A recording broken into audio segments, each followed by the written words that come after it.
ಚಾಮರಾಜನಗರದ ಮಾದಪ್ಪನ ಬೆಟ್ಟದಲ್ಲಿ ಅಕ್ಷರಶಃ ಪವಾಡವೇ ನಡೆದಿದೆ. ಕಾಣಿಯಾಗಿದ್ದ ಮಕ್ಕಳು ಸಿಗಲಿ ಅಂತ ಪೋಷಕರು ಮಾದಪ್ಪನ ಬೆಟ್ಟದಲ್ಲಿ ಹರಕೆ ಕಟ್ಟಿಕೊಳ್ಳೋದಕ್ಕೆ ಹೋಗಿದ್ರು. ಆಶ್ಚರ್ಯ ಎನ್ನುವಂತೆ ಕಾಣಿಯಾದ ಮಕ್ಕಳು ಅದೇ ಮಾದಪ್ಪನ ಸನ್ನಿಧಿಯಲ್ಲಿ ಸಿಕ್ಕಿದ್ದಾರೆ.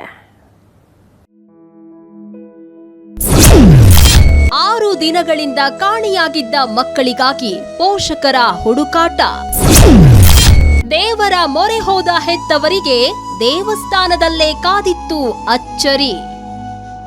ಈ ಇಬ್ಬರು ಬಾಲಕರು ಚಡ್ಡಿ ದೋಸ್ತ್ಗಳು, ಬೆಂಗಳೂರಿನ ತಿಲಕನಗರದವರು. ಒಬ್ಬನ ಹೆಸರು ರವಿ, ಮತ್ತೊಬ್ಬನ ಹೆಸರು ಪ್ರವೀಣ. ರವಿ 9ನೇ ಕ್ಲಾಸ್ ಓದ್ತಾ ಇದ್ರೆ ಪ್ರವೀಣ್ 7ನೇ ಕ್ಲಾಸ್. ಇಬ್ರು ಬೇರೆ ಬೇರೆ ಸ್ಕೂಲ್ ಆದ್ರೂ ಕಳೆದ 2 ವರ್ಷಗಳಿಂದ ಅಕ್ಕಪಕ್ಕದ ಮನೆಯಲ್ಲಿ ವಾಸ ಮಾಡ್ತಾ ಇದ್ರು. ಕಳೆದ 6 ದಿನಗಳ ಹಿಂದೆ ಇಬ್ಬರು ಇದ್ದಕ್ಕಿದ್ದಂತೆ ನಾಪತ್ತೆಯಾಗಿದ್ರು. ಮಲೆ ಮಹದೇಶ್ವರ ಸನ್ನಿಧಿಯಲ್ಲಿ ನಡೆಯಿತು ಪವಾಡ.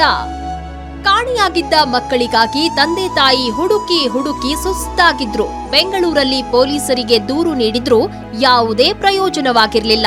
ಪ್ರವೀಣನ ಪೋಷಕರು ದೇವರಿಗೆ ಹರಕೆ ಹೊತ್ತು ಇಷ್ಟ ದೇವರಾದ ಮಲೆ ಮಹದೇಶ್ವರನ ದರ್ಶನ ಪಡೆದು ಬರೋದಕ್ಕೆ ತೆರಳಿದ್ರು. ದೇವರ ಸನ್ನಿಧಿಯಲ್ಲಿ ಉರುಳು ಸೇವೆ ಮಾಡಿ ಮಕ್ಕಳನ್ನ ಹುಡುಕಿ ಕೊಡಪ್ಪ ಅಂತ ಭಕ್ತಿಯಿಂದ ಬೇಡಿಕೊಂಡಿದ್ರು. ಆಗಲೇ ದೇವರ ದಯೆ ಎಂಬಂತೆ ಪೋಷಕರು ಉರುಳು ಸೇವೆ ಮಾಡುವಾಗಲೇ ಓಡೋಡಿ ಬಂದಿದ್ದ ಪ್ರವೀಣ ಮತ್ತು ರವಿ ಪೋಷಕರನ್ನ ಸೇರಿದ್ದಾರೆ.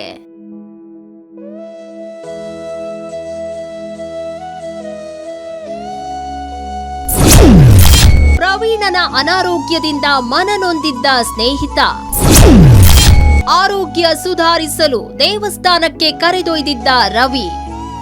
ಅಷ್ಟಕ್ಕೂ ಈ ಇಬ್ಬರು ಸ್ನೇಹಿತರು ಮಲೆ ಮಹದೇಶ್ವರ ಬೆಟ್ಟಕ್ಕೆ ಹೋಗಿದ್ದಕ್ಕೆ ಕಾರಣ ಸ್ನೇಹ ಮತ್ತು ಭಕ್ತಿ.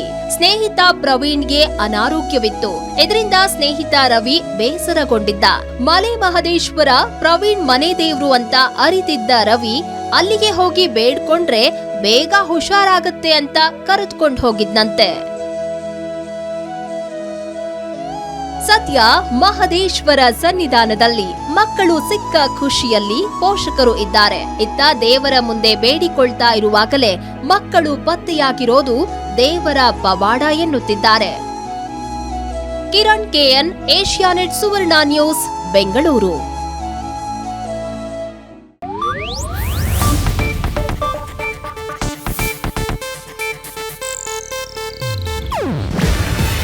ಇದು ಏಷ್ಯಾನೆಟ್ ನ್ಯೂಸ್ ನೆಟ್ವರ್ಕ್ ಪ್ರಸ್ತುತಿ.